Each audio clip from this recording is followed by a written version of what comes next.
day, Camp Link. My name is Yasmin. And my name is Gabby. And we are here to introduce the TV show to you this week.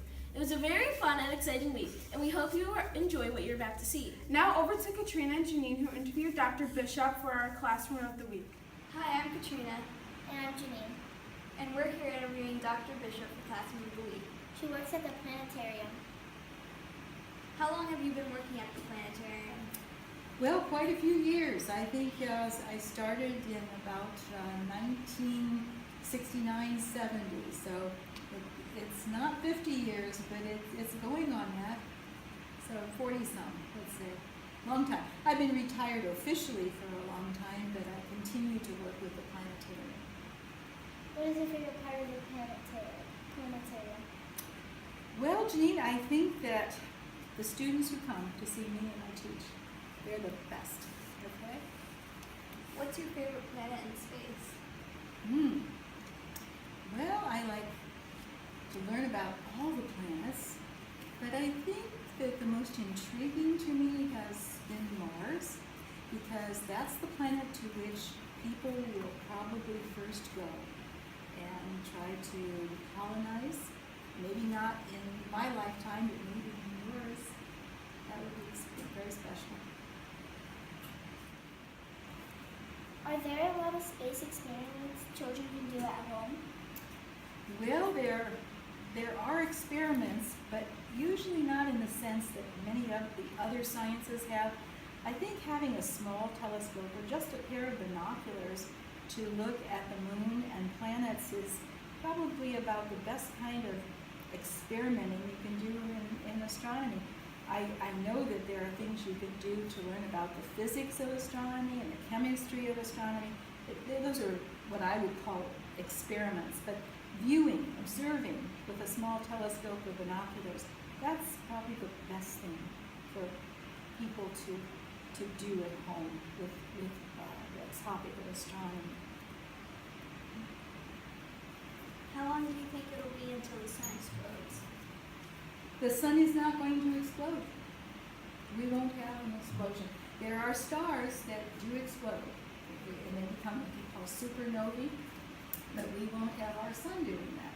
Our sun will blow off some puffs, some smoke rings of gases as it goes between the stage that it's in now and to a red giant. And then it'll collapse to a red dwarf, but it's never going to explode into a supernova like really big stars do. Really big stars become supernovae. Thank you for your time, Dr. Bishop. It's my pleasure, Katrina, my pleasure, and Janine too. Thank you so much. Now back to the studio. Thank you, Janine and Katrina. Now we're Julia and Rizik, who interviewed Mr. Hopkins for our important person interview. Hi, my name is Julia. Hi, my name is Rizik. And we are interviewing Mr. Hopkins for the important person interview. What do you do in your job?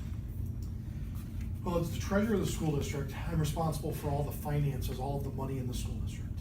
So for Westlake City Schools, we have approximately $50 million in our general fund budget. We also have other funds, like you guys are part of Camp Link. So Project Link has its own fund to run those programs, okay? So over all of our funds, we have about $70 million that we handle here in this office.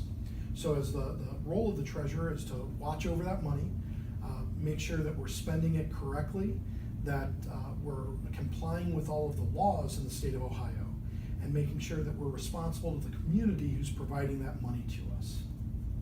What is a typical day like in your job? You know, the days are different. Every day is a little bit different.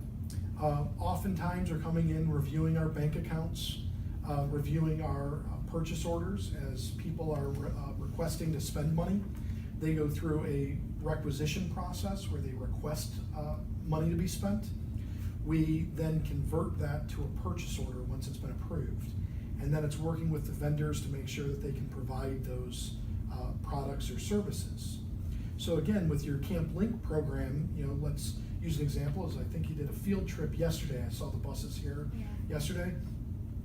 And so Mr. Waters would go through and request, you know, money to pay for the field trip, and we would go through and process that as a purchase order and send that to whatever vendor that you were going off on that field trip with. So we often go through the bank account and the requisitions and purchase orders to make sure that we have everything approved and working through that. I also have a staff of 5 wonderful people who work in the office next door. They're actually doing most of the day-to-day work. They're going through and actually paying all the bills. We have somebody who specifically does our accounts payable, it's called.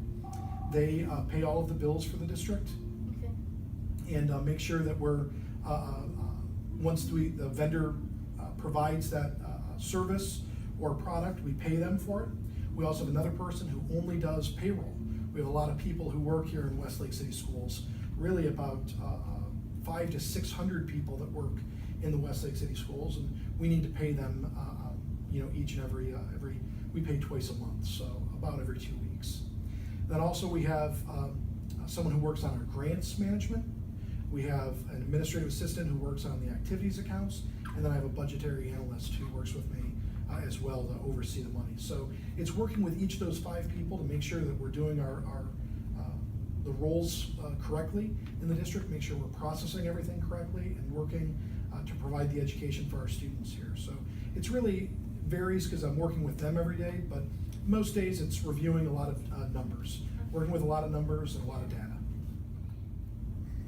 How long have you been working in this position? Well, I've been with Westlake Schools for 1 year.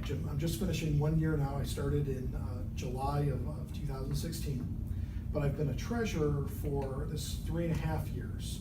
Before I was with Westlake, I was the treasurer for Brooklyn City Schools for 2.5 years, and I was the assistant treasurer for Brooklyn City Schools for I think 7.5 years before that. So all in all, I've been in the treasurer's office for about 11 years of my career. What's the hard parts of your job? I'd say, one of the hardest things is really making, decisions that affect, students and staff. Oftentimes we don't have all of the resources that we want to, or that we could use. Money becomes a challenge sometimes and we want to spend it correctly. So oftentimes it's working with staff specifically or our principals to make sure that we're spending the money correctly. And it's hard to tell people no, and it's working with them to make sure that we're to tell them why I'm going to say no on spending something. Including sometimes that'll be hiring staff, and we have to say no. Unfortunately, we can't hire another staff because we can't afford it at this time. How do you disperse the money through the district? Oh, how do I disperse the money? So there's 2 ways that we disperse money.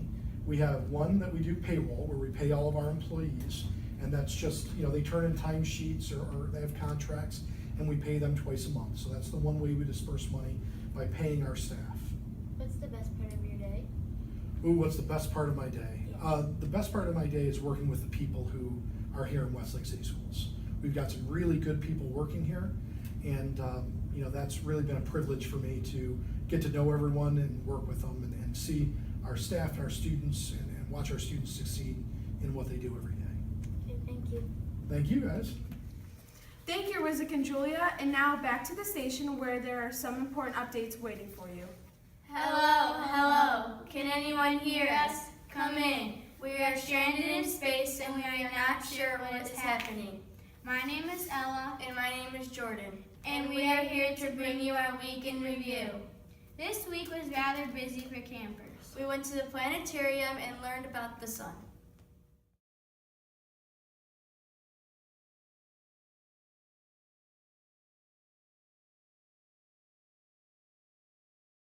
We went to the park and played Capture the Flag. We had a guest speaker from the Metro Parks. We also had Mrs. Kraft come to talk to the younger and older camp about alpacas and her alpaca farm.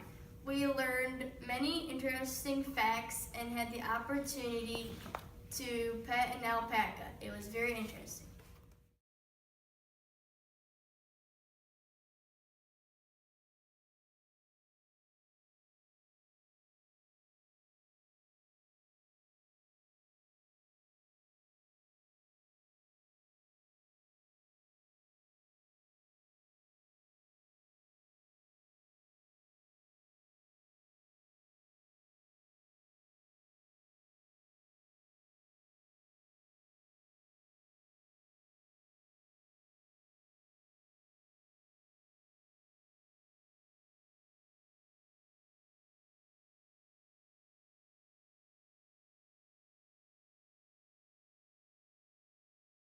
gardening, we made our own plants to take home that contain spinach, cosmos, or marigolds. Make sure to take care of them.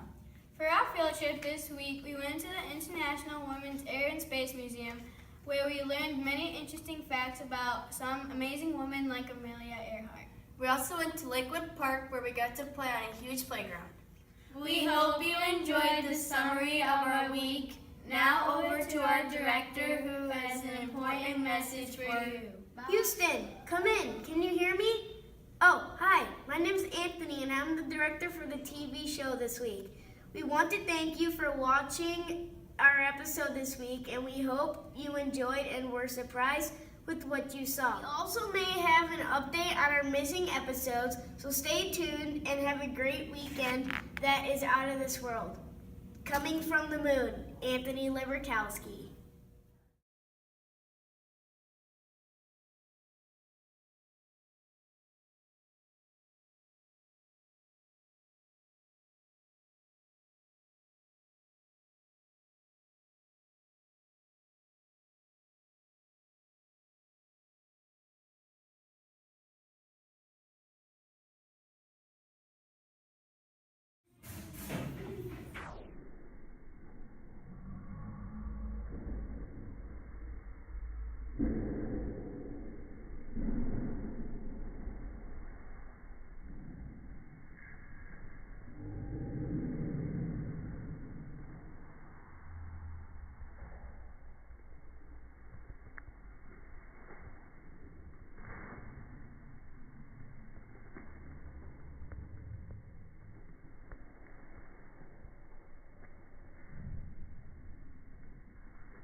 In gardening, we made our own plants to take home that contain spinach, Good day, Camp Blank. My name is Yasmin. And my name is Gabby.